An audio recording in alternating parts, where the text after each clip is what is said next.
What's going on, YouTube? Today we're going to learn about VK56s, or the Tokyoti as we have dubbed it. If you're here today, you want to learn more about one. Maybe you're thinking about doing a swap. Maybe you're just curious how some racer in Ohio made 2,000 horsepower with stock block one.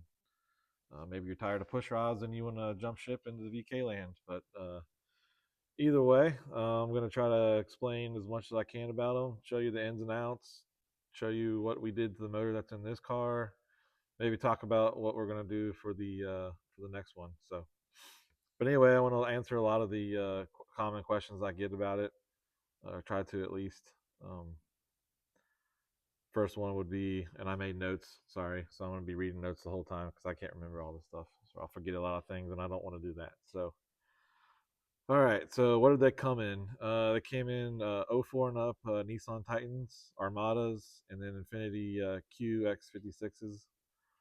They came in a few other things, but those are the main ones that you want to get a motor out of. And then what years are the differences and such. 04 to '06 motors are what's in this car, and it's the simplest one.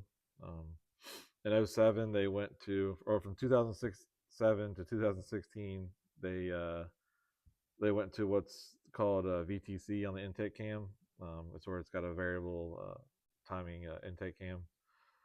Uh, those can be deleted. I've never done it personally, but I believe if you just use the earlier generation cams and cam gears, that you can delete it fairly easily. And then in 2016, they went to a VK56 VD, which is direct injection. Direct injection. It's got some really busy intake cam stuff from. It's called VVEL, and it's real complicated. So definitely want to stay away from those if you want to try to do race car motor stuff. Um, but yeah, so the '04 to '06 are '06s are the ones to get, but you can make the '07 up work. How much do they cost? This motor in this car was 300 bucks. Pretty pretty easy to get in the junkyards. But yeah, anywhere from 300 to 1,500 bucks is what you're going to pay for a used motor. Weight, uh, from what I have found, and I haven't personally weighed one, about 450 pounds long block, and that varies a little bit. But so for reference, a 2JZ weighs about 450 pounds as a long block, so pretty similar. Um, all right, well, I guess that's enough for that. I guess we'll just get into. I'm gonna show you around a stock motor and kind of mix in the aftermarket bits that you can be using. But yeah, let's go through it. Here we have a stock VK56. This is a '04 to '06 motor. Currently stripping this one down to the bare block because it's going to California, to Darton next week to get some sleeves put in it. But yeah, so we'll start running through it. Start with the front. Timing chains. The timing chain setup on these motors is fairly simple. It's got two chains, one for each bank. Um, the uh, the factory guides are already aluminum. It's cast aluminum. I don't know how strong they are. I know some people have made billet versions of them. I don't really know when they're going to fail or at what point they're going to fail or if they're even going to fail. I mean, Nissan's pretty good at making timing chain components. I mean, no one really upgrades SR20 timing chain stuff or the GTR, the VR38 stuff, or VQ35 stuff. Never really gets upgraded. So I'm hoping this is kind of the same way.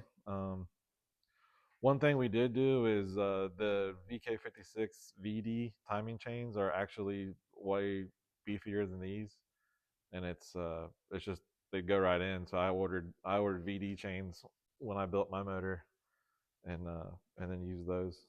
They have the high pressure fuel pump that they drive on those. So they actually had an issue where they were stretching the chains, and to combat that, they came out with a really strong version of the chain, and that's the revision that they use that they sell now. So nice little OEM upgrade. Let's talk about cylinder heads. Cylinder heads real simple, not like a Coyote. There's no rocker arms. It's more like a 2JZ where it's got cam on bucket, as you can see. And unlike a 2J, there's tons of clearance from the cam to the head. so you can get real big on cam and you don't have to touch anything on the head, which is super nice. Just makes less work for prepping a motor. Ports are pretty stout, pretty big.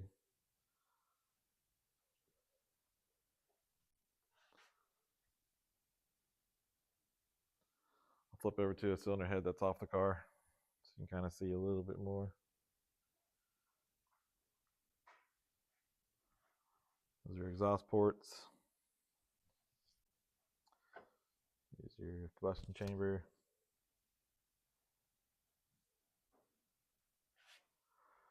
Valves are 37 millimeter on the intake, 31 millimeter on the exhaust, so fairly big valves.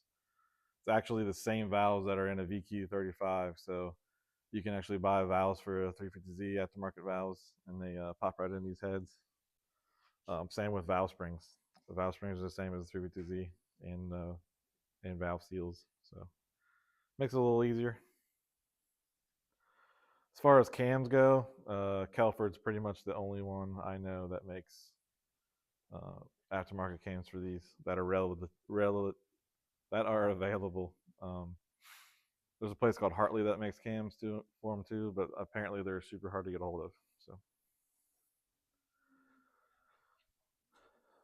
there's a little view of all the webbing, all the strength webbing in the block. It's pretty decent. And then it is a closed deck design on the block. Lots of meat around the head studs, which is nice. And then they are 12 millimeter head stud from the factory. The factory blocks do have a cast iron sleeve in it. It's 150 thousandths thick, and from what I've read, the Coyote and the LS stuff that come with an iron sleeve, it's only about 60 thousandths thick, so quite a bit thicker than those, which is nice. And yes, the starter is in the valley, which isn't terrible. I mean, it kind of gets it out of the way. Gets it out of the way with the headers. I mean, I like it being in the valley. Some people hate on it, but I think it's cool. Now we'll run through the bottom end. Factory forged crank. Counterweights are giant. Everything looks pretty beefy on it. Don't really know the limits. I'm sure we'll find out one day what they are. But as of now, it's holding 2,000 horsepower like a champ. It is 6-bolt mains, so you got four on top. 12 millimeter on the inside, 9 millimeter on the outside. Then you got a 10 millimeter bolt on the side. Cast iron main caps. I'd say one thing we've learned about the block is the block clearance is real tight.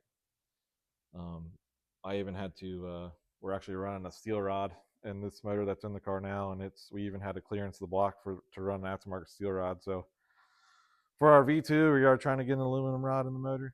It's going to be tight, but I think we can. I'm hoping we can make it work. So we'll find out here soon on that. And just to kind of go through a few other things, I've had a couple questions about, bone stock motors strength capabilities. Probably not a lot. These factory rods are very pencil rod. I mean, they're not going to hold a lot of power. So I wouldn't expect to just grab one of these motors out of a junkyard, slap turbo on it, and go party. So I don't think it's going to hold up too well. Another little cool fun fact. So this is a 04 to 06 VK shim bucket. It is a solid bucket. So you have to adjust your shims by replacing different size buckets. But a cool little fact is that the 07 and up motors and pretty much any Nissan V6 from 07 and up, they are factory DLC coated. So they have a nice DLC coated on the top. So it's a nice little OEM upgrade you can do as well. And just for size reference, that's a 2JZ bucket. The VK one's a little bit bigger diameter, which does help. Yeah. So another question I get a lot is head gasket. What head gaskets are you running? What are you doing about head gaskets? I'll throw a picture up on the screen of what's on the car. It's a copper 50 thousandths thick kinetic head gasket. But they apparently made copper head gaskets for a VK before because it was no big deal when I called them up and told them what I wanted. They just asked me what thickness, told them, they shipped it out, and a couple days later, so no big deal. So, and they actually make MLS gaskets for these already as well. If you want to try MLS, but I opted for going right towards right to fuel hoops right off the rip because I didn't want to mess with head gasket issues. Luckily, the VK is the same bore space as an LS. It's got the 4.4 bore space, so I was able just to buy fuel hoops for an LS and use these handy dandy tools to install them. So this is a O-ring fixture tool. This is the plate that you have to buy, and they sell an O-ring fixture plate for a VK. It was pretty easy to get. It was about $300. The expensive part is the cutter. This was about $1,700 to get this whole combo. Not cheap, but now I can just do it myself, and I don't have to rely on anybody to do it for me. So what's cool about this is you can bolt it to the block just with these holes using the Allen head factory style bolt. So this will bolt, and it locates from the factory dowels, so it'll go in the same place every time. And then you'll use this cutter head. It'll actually bolt down to the plate, and you can set your depth and your diameter on this cutter, and you can swap the cutter out for different width cuts. So what you'll do is bolt this to the block, and you'll make your cuts, and you'll cut your receiver groove in the block. Then you'll take this off, and then since it does locate with the dowels, you can just bolt it right to the head. Put your dowels in the head, and then it's got threaded holes, so every other hole is threaded. So then you use a bolt to bolt this to the through the head, and bolt into this to hold this fixture to the cylinder head. Then you use your cutter again, and then make your grooves to actually put the fuel hoop in the head. So you'll have your fuel hoop in your head and your receiver groove in the block. And since it's located off the dowels, it'll be in the exact perfect spot every time. And it was super easy. I mean, I did it all myself. Everything was perfect. Highly recommend this combo because it's been perfect. We have no coolant pressure issues so far at 2000, and hopefully it keeps on going. Here's a little look-see at the motor combo that's in the car. Um, as I wrap this up, I'm going to go over some of the other things. Some of the external stuff on the motor, other little random or little random bits of information. Uh, the front covers on these are kind of nice because it's just all one big piece. The cover bolts right to the block and then right to the heads. There's no plate behind it like on a VQ. Um, there's a crank pulley. The crank pulley kits are available. That's a Ross Performance sells that kit, and they sell a dry sump setup, and they sell a dry sump oil pan. The factory oil pans, they're pretty big, but I assume you can use one. There's all the truck ones are rear sump oil pans, and all the like car ones. So like the Infiniti made a M56 sedan that uses the VK in it. It's the VD version, but those are a front sump oil pan, and they'll bolt right on the early version like this motors. So that's always an option for front sump oil pan people to use one of those if you want to stay with a wet sump. And the factory oil pumps are decent, but Boundary does make oil pump gears for them as well, so it's kind of nice. The factory valve covers are plastic, but you can get these dudes on Amazon for like $150. They're aluminum, not great aluminum. They don't weld awesome, but better than plastic. I put AN fittings on them, so it worked out well.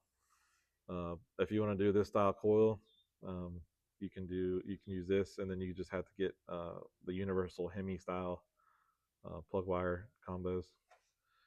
You have to do a little bit of modifying to make them work, but it's a cool little setup. I had to grind it down a little bit to fit it in the plug hole, but Super easy to get the plugs in this thing. Plug changes are actually easier than on the 2J, so it's kind of nice. Intake manifolds, kind of a prank. I pretty much made this entire thing from scratch myself. I do have a guy in the Middle East that's making me a billet one as we speak. So if that works out, that might be a good option for people as well. Uh, Adapter plates, GM to or VK to GM adapter plates are available. C3 adapters. Made the one that's on this car. It's a real nice unit. Um, and then as far as like clutches and flex plates and stuff like that, you can actually take a 350Z clutch and bolt it right to this motor. It's the same ring gear, same hole pattern and everything. So I don't know what's available. I think there are some like GM flex plate to 350Z flex plate or flywheels out there. So if there is, then technically it would bolt right to it.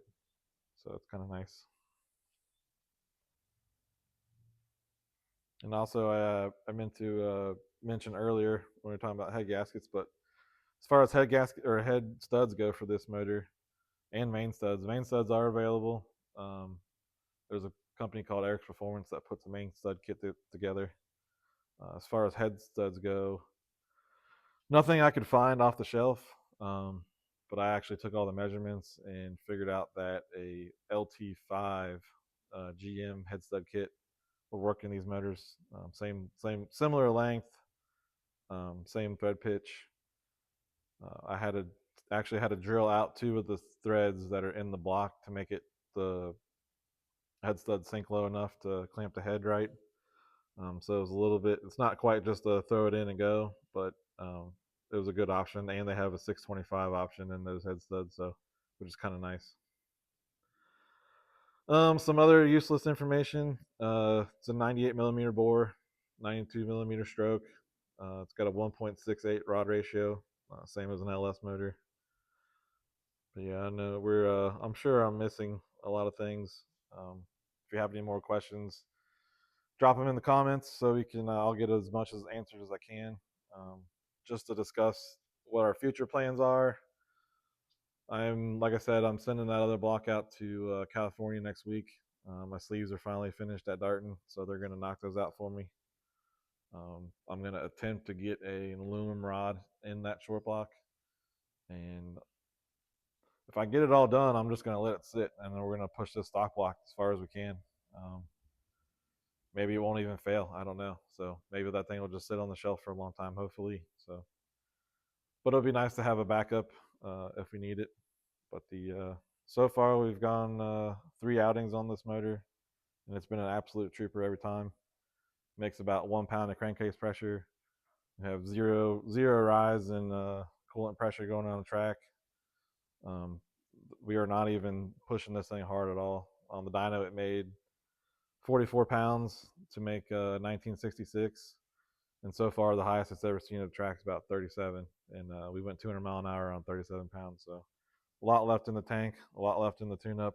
Still very conservative on the tune-up, so real excited to see what we can do with this thing and try to keep making as much VK content as I can.